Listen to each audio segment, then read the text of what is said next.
aplaus yang meriah sekali lagi setelah kita bersama-sama tadi menyanyi Indonesia tanah airku. Sekarang adalah Sragen bumiku. Gitu. Hadirin yang terhormat, beserta pemirsa TA-TV yang kami hormati, memasuki pada segmen yang kedua ini merupakan segmen pertanyaan pendalaman, di mana nanti masing-masing pasangan calon akan mendapatkan pertanyaan yang sama. Jadi hanya ada satu pertanyaan untuk dijawab semua pasangan calon. Gitu. Di segmen ini, masing-masing pasangan calon juga akan diberikan waktu yang sama, sekitar 90 detik, sehingga nanti monggo berbagi antara calon bupati dan calon wakil bupati untuk menjawabnya. Dan jangan berebut. Ya. Baiklah, mohon didengarkan untuk pertanyaan di segmen yang kedua ini.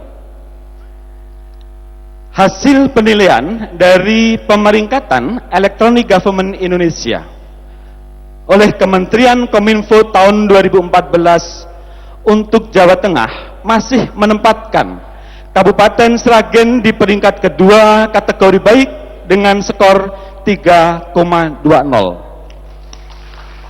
Tetapi terdapat kecenderungan bahwa sebagian komponen masih lemah dari segi kebijakan dan infrastruktur. Apakah yang harus dilakukan untuk mempertahankan atau bahkan meningkatkan peringkat pemanfaatan e-government bagi pelayanan publik di Kabupaten Sragen? Dan bagaimana penjelasannya? Saya awali, kalau tadi sudah pasangan calon nomor urut 1, sekarang pasangan calon nomor urut 2. Waktu Anda 90 detik dimulai dari sekarang. Terima kasih. Pemeringkatan e-government Indonesia menempatkan Sragen sebagai kedua terbaik di Jawa Tengah setelah Kabupaten Kota Pekalongan. Ada 5 faktor paling tidak. Yang pertama faktor kebijakan, kemudian faktor yang kedua kelembagaan, yang ketiga aplikasi, yang keempat infrastruktur, dan yang terakhir adalah perencanaan masa depan kita. Pada sisi kebijakan, ke depan memang dibutuhkan untuk pembangunan ICT di Kabupaten Sragen, bukan hanya berupa perbuk tetapi berupa perda yang harus mendapatkan persetujuan di DPR. Kemudian yang kedua, pada sisi kelembagaan, kantor PDE kita pada masa depan harus ditingkatkan menjadi dinas Kominfo sehingga mereka bisa fokus dan punya kepercayaan diri mengelola ini semua. Kemudian yang ketiga, aplikasi kita. Aplikasi kita dalam hubungan kita G2G, G2B, G2C misalnya, atau G2E harus mulai kita tata dengan sebaik-baiknya. Sementara infrastruktur, hari ini jaringan kita masih terhubung dengan koneksi wireless, ke depan harus kita bangun dengan koneksi fiber optik yang memang sudah di beberapa kecamatan sudah terlaksana dengan baik. Kemudian yang kelima, dalam hal perencanaan, ke depan RPJP harus mengutamakan pembangunan ICT di Kabupaten Sragen. Saya kira itu. Cukup? Baik, untuk selanjutnya pertanyaan yang sama. Silahkan pasangan calon nomor urut 3. Waktu Anda 90 detik. Dimulai dari sekarang. Terima kasih. Kalau hari ini kita bicara tentang e-government, sebenarnya bukan hal yang baru lagi.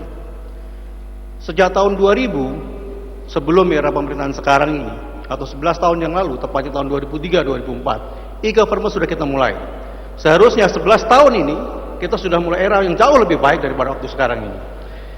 Nah, jika sekarang kita masih terdapat banyak kekurangan, kelemahan, kita sanggup untuk memperbaiki apa yang disebutkan oleh moderator tadi. Kalau kita bicara e-government, kita bicara software dan hardware-nya. Software-nya berarti kita harus siapkan SDM-nya, mulai dari rekrutmennya harus sesuai dengan kriteria yang kita inginkan untuk seorang tenaga IT. Yang kedua, kemudian SDM-nya yang harus kita tingkatkan dengan proses pelatihan, pendidikan, sehingga dia bisa bekerja dengan baik. Setelah itu kita berikan insentif bagi para tenaga IT ini agar bisa optimal dalam menjalankan tugasnya. Kalau kita bicara hardware, berarti komponen semua yang ada di Kabupaten Sragen ini jaringan fiber optik yang harus diperbaiki dan kemudian juga harus bisa terjangkau sampai dengan desa-desa yang ada di Kabupaten Sragen. Saat ini kondisinya sangat memprihatinkan sehingga kita pun harus bisa menganggarkan itu untuk bisa membuat jaringan yang baru, kemudian akses internet yang baik sehingga bisa menjangkau seluruh desa di Kabupaten Sragen. Cukup? Ya. Masih pertanyaan yang sama untuk pasangan calon nomor urut 4. Waktu Anda 90 detik dimulai dari sekarang. Terima kasih. Saya berbeda pandangan terhadap penerapan e-government ini. Sebagai orang yang berkecimpung di bidang ini, saya memilih aspek kemanfaatan bagi masyarakat. Apakah penerapan e-government itu secara langsung mampu dinikmati oleh masyarakat kita? Sebagai contoh, semangat menggelora menggunakan iKTP secara nasional yang tidak direncanakan dengan baik, malah saiki marake sengsara wong akeh. Oleh karena itu, penerapan sebangsa semua ini saya akan memulai terlebih dahulu justru untuk masyarakat bisa berkeluh kesah. Jadi saya akan membangun sarana supaya masyarakat bisa mengadukan semua masalahnya kepada pemerintah. Kalau ada pembangunan yang tidak betul, kalau ada pembangunan yang tidak tepat sasaran, masyarakat bisa mengadukan melalui sarana yang sudah kita sediakan di setiap desa, sehingga orang yang menyalahgunakan anggaran itu terpublikasi. Ya, Bu. Untuk menyiapkan dan melatih SDM yang jejak dan jujur, maka semua program akan berjalan dengan sesuai rencana. Begitu. Baik. Dan yang terakhir di segmen ini untuk pasangan calon nomor urut 1 sama 90 detik, waktu Anda dimulai dari sekarang. Terima kasih. Untuk pelayanan e-government kita harus tingkatkan menjadi nomor 1, bukan hanya nomor 2. Itu yang paling penting. Fakta real di daerah, pelayanan kaitannya dengan IT di tingkat desa, alat yang kemarin dibeli umurnya hanya 8 bulan, alat itu sudah tidak berfungsi. Pemerintahan zaman lalu saat itu merencanakan pelayanan sampai tingkat desa. SDM sudah disiapkan walaupun belum matang, tetapi penyiapan SDM tersebut sesudah disiapkan, tetapi IT di tingkat desa itu sudah tidak berfungsi. Artinya apa?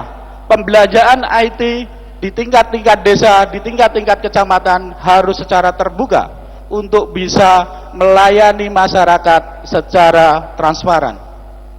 Kita membuka layanan-layanan di semua tingkat desa, kecamatan, untuk bisa melaporkan keluh kesah di daerahnya masing-masing. Itu perlu. Kita melihat PDE sekarang ini bagus di luar, tetapi di dalam tidak terkenal. Ini yang harus kita tata lagi. Mengapa di luar bisa terkenal, tapi di dalam sendiri tidak dirasakan oleh masyarakat. Kita akan rubah segmen ini menjadi yang baik. Waktu cukup. Baik, kita kasih semua aplaus untuk semua pasangan calon. Jadi beda pendapat boleh, begitu ya. Apalagi beda pendapatan, dibolehkan sekali itu juga. Nah. Baik, hadirin dan pemirsa TATV yang kami hormati, sebelum kita menginjak pada segmen yang berikutnya, kita ikuti jeda istirahat berikut ini. Silakan.